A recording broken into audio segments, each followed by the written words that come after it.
Captain Steve Ritchie was on fire. He'd already taken out 2 MiGs in his latest Vietnam tour and was itching for more. On July 8, 1972, his chance came. An American warplane had taken a hit and was leaking fuel and hydraulic fluid like a stuck pig. The desperate pilot called for help on the emergency frequency. Ritchie and his squadron of 4 F-4 Phantoms picked up the call.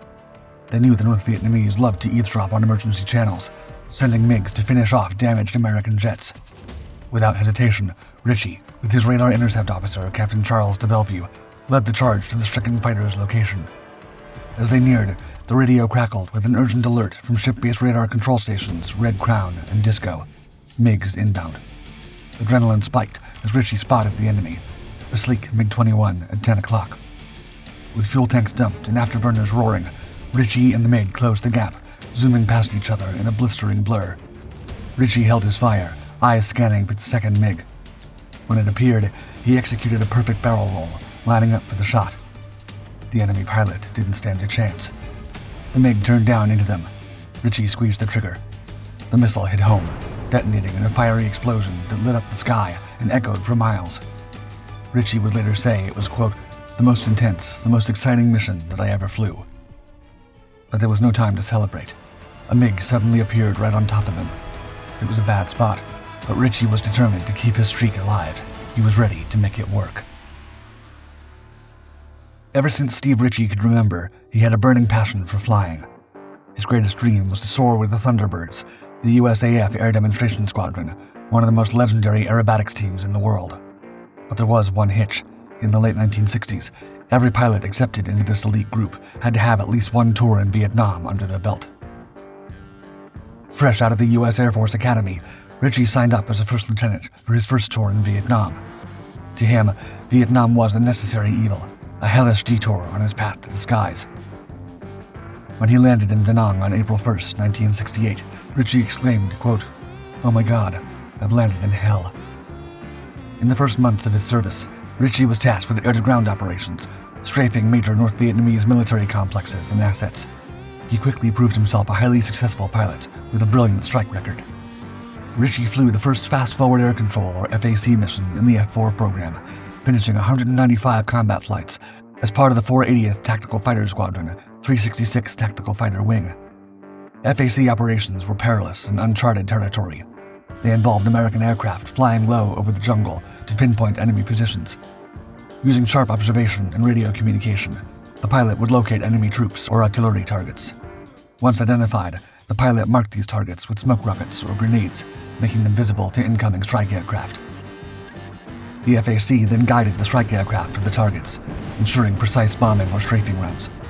These missions were crucial for coordinating air support and maximizing the effectiveness of airstrikes while minimizing risks to friendly forces on the ground. Despite the dangers, Ritchie excelled, becoming a pioneer in FAC operations. Flying slowly and at low altitudes made him a prime target for enemy MiG squadrons, but he navigated these challenges with remarkable skill and bravery. The intensity of the war and the high-flying exploits he got to experience in the heat of battle slowly changed Ritchie's perspective and priorities. In 1972, after having spent some time as the youngest flight instructor in the history of Nellis Air Force Base, Nevada, teaching the fighter weapons course, he volunteered for a second tour in Vietnam, this time with the 432nd Tactical Reconnaissance Wing. He had come to enjoy the thrill of battle, but was about to learn war wasn't a game. The mission was as daring as they get. Ritchie's squadron was to meet a head-on flight of MiG-21s. Mission planners of the 432nd had been gathering data on the aircraft type, location, and flight patterns of the Russian-made aircraft. They were looking to protect the bombers on the kickoff to the original linebacker assault. Ritchie and his aircrew combat brethren were tired of taking it from the MiG drivers. It was the Air Force's turn to give it back to the North Vietnamese. On May 10th, during the first major day of air combat in Operation Linebacker, Ritchie took charge as the element leader of Oyster 3, one of 2 F-4D MiG-cap flights for the morning strike force. At 9:42 a.m., after receiving a heads-up from EC-121 Disco over Laos and then by Red Crown, Oyster Flight charged head-on into an equal number of MiG-21s, scattering them like startled pigeons. The F-4 squared off with the MiG-21s. As planned, Lodge and his wingman launched the radar-controlled M9 Sparrow missiles. The missiles locked onto the radar beams, roared ahead, and slammed into their targets, obliterating 2 MiG-21s. Ritchie and the rest of the flight went after the remaining MiGs. He recalled, quote, "We turned hard to get behind them. I managed to lock onto one and fired 2 missiles. The second Sparrow hit home, sending the MiG spiraling down in flames. The pilot ejected. The Phantoms took down 3 MiGs and nearly bagged a 4th. However, they got ambushed by a Soviet maneuver known as Kuban tactics. A ground-controlled flight of MiG-19s lurked behind the MiG-21s, pouncing as the American fighters engaged the MiG-21s. Meanwhile, Lodge and his backseater, Roger Loker, zeroed in on a 4th MiG. Ritchie recalled, quote, "We saw MiG-19s coming in from behind to attack Oyster 1. We tried to warn them, but they were fixated on their target.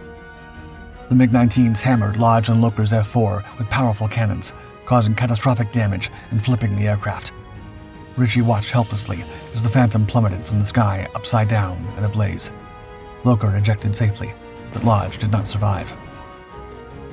Lodge had previously vowed never to be captured due to his deep knowledge of classified information, which might explain why he didn't try to eject. Almost simultaneously, Ritchie and his weapons systems officer, Captain Chuck de Bellevue, rolled into a firing position behind the remaining MiG-21 from the original 4. With the radar lock, they launched 2 Sparrows, nailing the enemy with a second missile. Loker evaded capture in the North Vietnamese jungle for 23 harrowing days before being rescued. Ritchie remembered the day they brought him home, quote, "It was a great day when we got him out of the jungle, but it was bittersweet because we lost Lodge." Knowing the stakes of the war and the dangers ahead, Ritchie continued to defy the odds. On May 31st, Ritchie executed his second victory with a cunning tactical ruse. The MiG-cap flights adopted the radio call signs of another wing's chaff-deploying flights, setting the stage for a high-stakes mission northeast of Hanoi. The fighters slipped into North Vietnam from over the Gulf of Tonkin, skirting the coastline north of Haiphong. The tension was palpable as Red Crown crackled over the radio, warning them of MiG-21s 40 miles southwest, closing in fast. Ritchie's heart pounded in sync with the roar of his jet engines as Red Crown's warning grew more urgent. The enemy MiGs were now only 15 miles away, closing in from the rear. He made a swift descending turn towards the threat. As he banked left, he could see the sleek silhouettes of the MiGs above and to his left front. The sun glinted off their metallic bodies. Ritchie held his breath, focusing on the turn, tightening it until he was behind and below the trailing MiG. His WSO, Captain Lawrence Pettit, was a picture of calm precision. His eyes locked onto the radar screen, quote, "Full system lock-on." Ritchie's fingers danced over the controls, and he ripple-fired all 4 AIM-7s, the aircraft shuddering with each launch. The first missile spiraled wildly to the right, missing. The next 2 exploded prematurely. But the 4th missile raced true, slamming into the MiG's cockpit.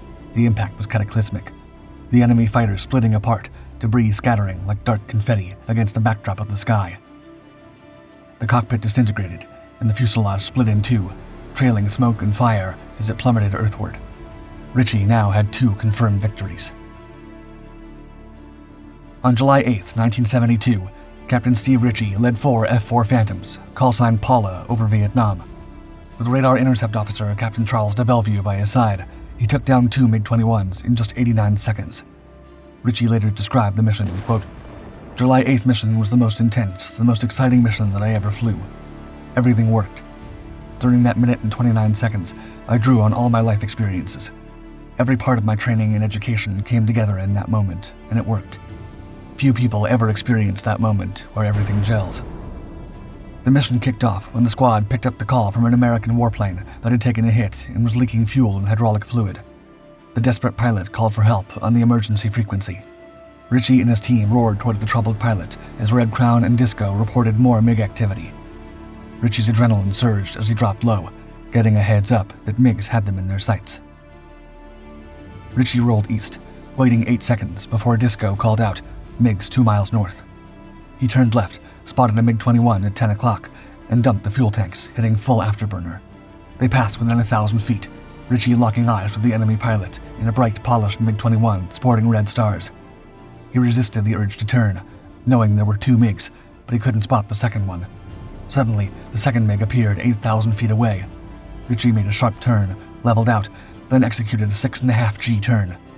As he rolled out, he saw a MiG at 9 o'clock instead of 4 o'clock. The MiGs had turned right instead of left.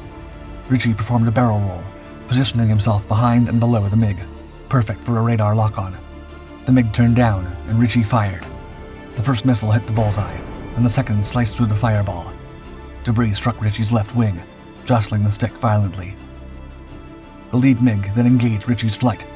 Ritchie cut across the circle, mirroring his position on the lead MiG. The enemy started a hard turn. Ritchie locked on and fired, but something was wrong. The missile was not being guided. In the intensity of the moment, Ritchie remembers shouting at the missile, quote, "I was telling it, the target's over here." Suddenly, the missile appeared to do a 90-degree right turn, and it hit the MiG in the fuselage. The missile was pulling about 25 G and was accelerated about 1,200 miles an hour when it hit, so you can imagine the explosion. Steve now had 4 MiGs under his belt. One more, and he would become the first ace of the Vietnam War. Ritchie's final victory came on August 28, 1972.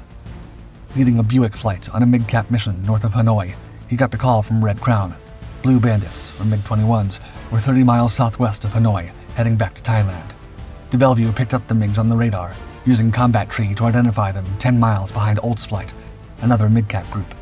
Ritchie immediately warned Old Flight. Concerned that the MiGs were at a higher altitude, Ritchie repeatedly requested altitude readings from Disco and Red Crown. De Bellevue's radar then showed the MiGs ahead at 25,000 feet. Ritchie ordered the flight to hit their afterburners. De Bellevue warned they were closing fast and within range. Ritchie spotted the MiGs coming head-on. With his AIM-7 guidance radar locked on, he attacked in a climbing curve, getting continuous range updates from De Bellevue. Barely catching the targets, Ritchie launched 2 Sparrows from over 4 miles away. Moments later, tracking one MiG by its contrail, Ritchie fired his remaining 2 Sparrows at long range. The first missed, but the MiG's hard turn actually closed the distance, allowing the second Sparrow to hit. Low on fuel, Ritchie chose not to pursue the second MiG-21. Steve Ritchie became one of the most decorated pilots in the Vietnam War, logging over 800 flying hours and 339 combat missions during his second tour. In addition to the Air Force Academy's Jabara Award, the 1972 Armed Forces Award, the 1972 Mackay Trophy for the most noteworthy Air Force mission of the year, and eventually the Air Force Cross, the second highest military medal for Air Force personnel. He also received other honors. He is still the last American ace in history.